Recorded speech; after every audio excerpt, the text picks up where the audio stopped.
Bienvenue sur Hard Reset Info. Voyons comment réparer un tactile bloqué sur Poco M8 Pro.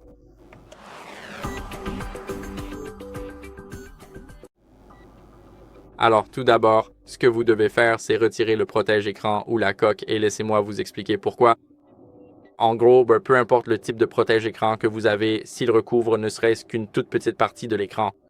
Comme vous pouvez le voir, ici nous avons les bordures et là, rien n'est recouvert. Donc, je sais que si mon écran tactile répond moins bien ou ne répond pas du tout, je sais que ce n'est pas à cause de ma coque.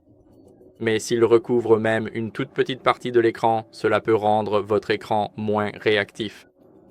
Concernant le protège-écran, s'il est mal posé ou s'il ne correspond pas exactement au modèle, ce que vous pouvez faire, c'est simplement le retirer. Parce que lorsque ce n'est pas, disons, de ce côté, mais que c'est sur le côté du téléphone ici et non sur l'écran, c'est seulement dans ce cas-là que, comme vous pouvez le voir, notre téléphone deviendra non réactif et c'est vraiment ce qu'on veut éviter.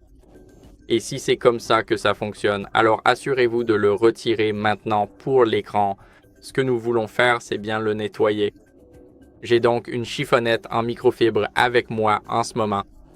Nous voulons passer quelques coups dessus. 4 passages devraient suffire pour que notre écran soit brillant. Et après cela, ce que nous voulons faire, c'est redémarrer notre téléphone pour rafraîchir tout le système. Maintenez le bouton d'alimentation et le bouton volume haut simultanément. Maintenant, glissez pour redémarrer. À tout de suite une fois que ce sera terminé. Maintenant, après le redémarrage, ce que vous devez faire, c'est mettre à jour votre logiciel. Et, en dernier recours, réinitialiser votre appareil aux paramètres d'usine. Alors, allons dans les paramètres et ici, nous voulons aller dans « À propos du téléphone ». Maintenant, nous voulons cliquer sur HyperOS et comme vous pouvez le voir, il vérifie la dernière mise à jour. Nous avons besoin du Wi-Fi pour cela. Je n'ai aucune mise à jour disponible, donc cela signifie que je suis sur la dernière version. Et si vous n'êtes pas sur la dernière version, alors je vous recommande de la mettre à jour. Il est très important de rester à jour avec les dernières versions. Et après cela, en dernier recours, il vous suffit de faire défiler vers le bas dans « À propos du téléphone » et d'aller ici sur « Réinitialisation d'usine ». Assurez-vous de tout sauvegarder, car si vous effacez toutes vos données, vous ne pourrez pas les récupérer.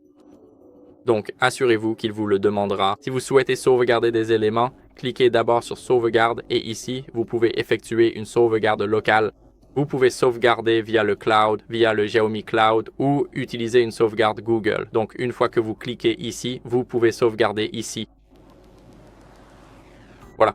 Après avoir effacé toutes les données, tout devrait fonctionner. Et si ce n'est pas le cas, je vous recommande d'apporter le téléphone au centre de service pour le faire vérifier. Voilà, c'est tout pour cette vidéo. J'espère qu'elle vous a été utile. Si c'est le cas, laissez un like, abonnez-vous et laissez un commentaire. Et on se retrouve dans la prochaine. Au revoir.